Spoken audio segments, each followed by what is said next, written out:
Hello students, कैसे हैं आप? उम्मीद करते हैं आप सभी अच्छे होंगे। आप सभी का स्वागत है हमारे साथ हमारे YouTube चैनल शुभ पाठशाला। तो आज हम लेकर उपस्थित हुए हैं बहुत ही इंटरेस्टिंग और मजेदार चैप्टर, जो कि क्लास 12 की केमिस्ट्री का चैप्टर नंबर है 10 बायोमॉलिक्यूल, जिसे हिंदी में कहते हैं जैव अणु। तो आइए इस वीडियो में हम क्या क्या पढ़ेंगे आज वो देखते हैं। तो इस वीडियो में हम पढ़ेंगे साइक्लिक स्ट्रक्चर ऑफ ग्लूकोज। तो यहाँ पर हम ग्लूकोज की चक्रीय संरचना का अध्ययन करेंगे। तो आइए वीडियो स्टार्ट करते हैं और समझते हैं ग्लूकोज का साइक्लिक स्ट्रक्चर। ग्लूकोज का फिशर ने जो अपना ओपन स्ट्रक्चर दिया था वो किस तरह का था?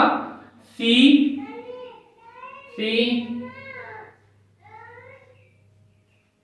1 2 3 4 5 6 इस तरह। यहां पर क्या था? CHO एल्डिहाइड, इधर ये OH और ये H, और यहां पर H और ये OH, और ये OH H, OH और ये H, यहां पर OH और ये H और H। ये फिशर ने ड्राइव किया था। अब कुछ पॉइंट्स ऐसे हैं जो इस स्ट्रक्चर से डिफाइन नहीं होते हैं। कौन कौन से ऐसे पॉइंट्स हैं? पहला, ये ग्लूकोज सिर्फ टेस्ट, सिर्फ परीक्षण नहीं देता है।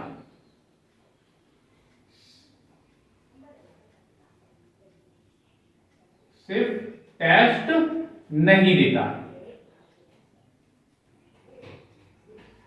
सेकेंड पॉइंट, ये ग्लूकोज सोडियम बाइसल्फाइड के साथ क्या करता है? इसके साथ कंबाइंड कंपाउंड, मतलब एडिशनल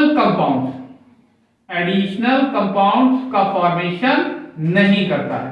एडिशनल कंपाउंड्स का मीन है योगात्मक उत्पाद नहीं बनाता है। योगात्मक उत्पाद ये भी नहीं बनाता है।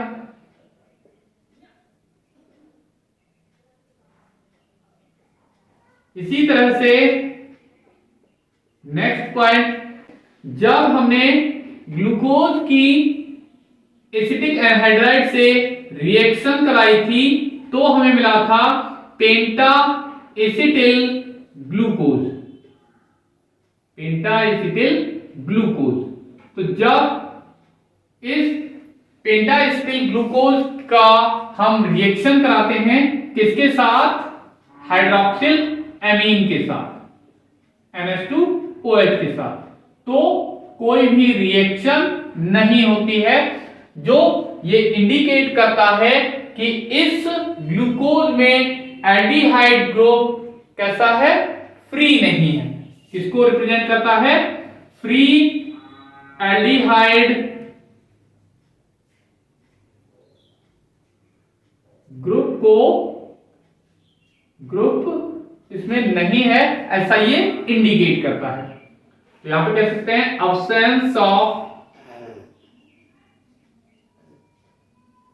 absence of free aldehyde group। Next point है, ग्लूकोज 2 फॉर्म में एग्जिस्ट करता है, 2 रूपों में पाया जाता है। पहला है अल्फा फॉर्म, मतलब अल्फा रूप, जिसका मेल्टिंग पॉइंट होता है 419 केल्विन, जिसे हम प्राप्त करते हैं इसके कंसंट्रेट सॉल्यूशन से। कब? जब इसका क्रिस्टलाइजेशन किया जाए 303 केल्विन पर क्रिस्टलाइजेशन किया जाए, तब क्या मिलता है? हमें अल्फा फॉर्म मिलता है ग्लूकोज का। इसी तरह से नेक्स्ट इसका रूप है होता है बीटा फॉर्म। तो इसका मेल्टिंग पॉइंट होता है, वो होता है कितना, 423 केल्विन, बहुत ही माइनर सा डिफरेंस होता है।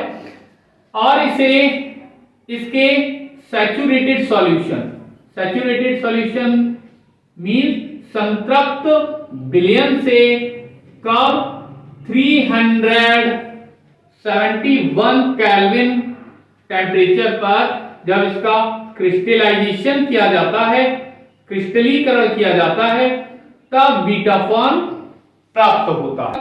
ये सारे पॉइंट्स ये शो करते हैं कि ग्लूकोज इस ओपन स्ट्रक्चर में एग्जिस्ट नहीं करता। इन सभी पॉइंट्स को स्टडी करके हावर्थ ने ये कंक्लूजन दिया कि ये ग्लूकोज है, ये ओपन चेन स्ट्रक्चर में एग्जिस्ट ना करके कैसा रहता है, ये साइक्लिक कंपाउंड बनाता है।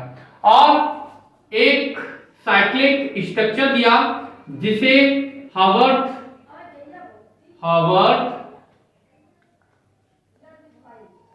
प्रोजेक्शन फार्मूला कहते हैं। हिंदी में इसे हावर्थ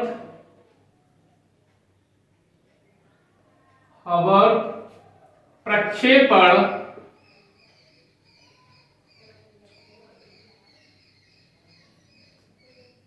सूत्र कहा जाता है। ये क्या होते हैं तो आइए समझते हैं। तो इन्होंने कहा कि इसका जो पेंटा एसीटेट होता है वो रिएक्ट नहीं करता हाइड्रोक्सिल अमीन के साथ, इसका मतलब इसमें ये फ्री नहीं होता। तो जब फ्री नहीं होता ये, तो इसका मतलब ये कहीं ना कहीं किसी के साथ रिएक्ट करेगा। एल्डिहाइड ग्रुप है, ये क्या करता है, इस 5th नंबर के कार्बन एटम, ये कौन सा कार्बन एटम्स है, 1st नंबर का कार्बन एटम, और ये कौन सा है, 5th नंबर का कार्बन एटम। तो यहां पर 5th नंबर का कार्बन एटम, यहां से ये क्या होता है, हाइड्रोजन एटम इस के साथ रिएक्ट कर लेता है, और ये हाइड्रोजन इधर और ये ऑक्सीजन के साथ इधर, इस तरह से आ जाता है। अब बचा ये ऑक्सीजन क्या करता है, इस 1st का नंबर के कार्बन एटम के साथ इस तरह से एक हेमी एसिटल स्ट्रक्चर डिजाइन कर लेता है, और इस तरह से ये स्ट्रक्चर बन जाता है जो क्या है, अल्फा डी प्लस ग्लूकोज का स्ट्रक्चर, ये अल्फा डी ग्लूकोज है। बीटा फॉर्म होता है वो भी बहुत ही सिंपल सा है, इनमें बहुत माइनर सा डिफरेंस होता है। क्या डिफरेंस है, यहां पर 1st नंबर के कार्बन एटम पर H और OH का जो कॉन्फ़िगरेशन है वो चेंज हो जाता है। अब किस तरह का बन जाता है, ये HCOH और यहां पर OH, ये C इधर OH और ये H, इधर COH और ये H, 5th नंबर का कार्बन एटम H और इधर CH2OH। तो यहां पर ये CH2OH हो गया। यहां पर क्या था, 1st नंबर के कार्बन एटम पर ये ऑक्सीजन एटम इसके साथ इस तरह से हेमी एसिटल साइक्लिक स्ट्रक्चर बना ले रहा था। अब होता क्या है, जो 1st नंबर का कार्बन एटम है, ये इसमें हाइड्रोजन और इस हाइड्रोक्सी ग्रुप का क्या होता है, केवल कॉन्फ़िगरेशन चेंज हो जाता है, हाइड्रोजन आ जाता है इस साइड और हाइड्रोक्साइड ग्रुप इस साइड। इस तरह से ये बन जाता है बीटा डी ग्लूकोज।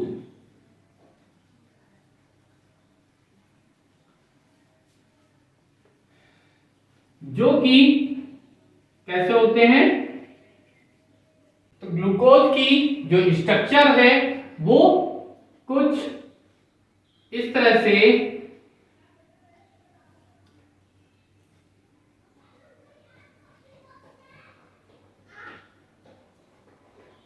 पायरॉन, इसे हम पायरॉन कहते हैं। तो पायरॉन की तरह होती है, इसीलिए इनको पायरेनोज भी कहते हैं। तो आइए इस तरह से इस ग्लूकोज को बनाते हैं।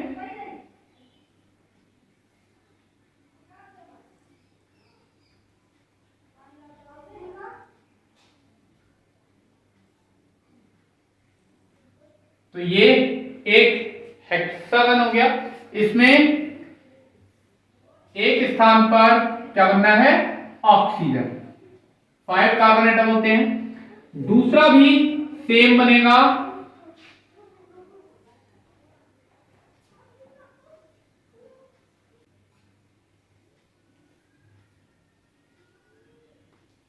यहां पर क्या होगा, ऑक्सीजन। अब क्या होता है, पहले बनाते हैं हम अल्फा ग्लूकोज, ये, तब यहां पर H, ये कहां होता है, अप में, और डाउन में OH। फिर सेकेंड नंबर के कार्बन एटम पर भी H, अप में, हाइड्रोक्साइड डाउन में। इधर थर्ड नंबर के कार्बन एटम पर यहां पर OH अप में है और हाइड्रोजन डाउन में है। फोर्थ नंबर के कार्बन एटम पर H अप में और डाउन में OH है। फिफ्थ नंबर के कार्बन एटम पर अप में ये CH2OH, यहां पर CH2OH और इस साइड हाइड्रोजन। तो ये क्या बन गया, अल्फा डी प्लस और ग्लूकोज। अब चूंकि ये ग्लूकोज है तो इसे हम पायरॉन के तरह से बनाया है, पायरॉन की ही तरह सिमिलरिटी होती है इसकी, तो इसे हम ग्लूकोपाइरेनोज भी कहते हैं। तो इसका नेम हो गया अल्फा डी ग्लूकोपाइरेनोज। इसी तरह से इसमें फर्स्ट नंबर के कार्बन एटम पर केवल अरेंजमेंट चेंज हो जाना है। ये फर्स्ट नंबर का कार्बन एटम रहा, तो इस पर हाइड्रोक्साइड ग्रुप अप में और ये हाइड्रोजन डाउन में, बाकी सेम रहेगा। इधर H OH OH H और यहां पर H OH और यहां पर ये CH2OH और ये H। तो ये बन गया क्या, इसका नेम हो जाएगा बीटा डी प्लस ग्लूकोपाइरेनोज।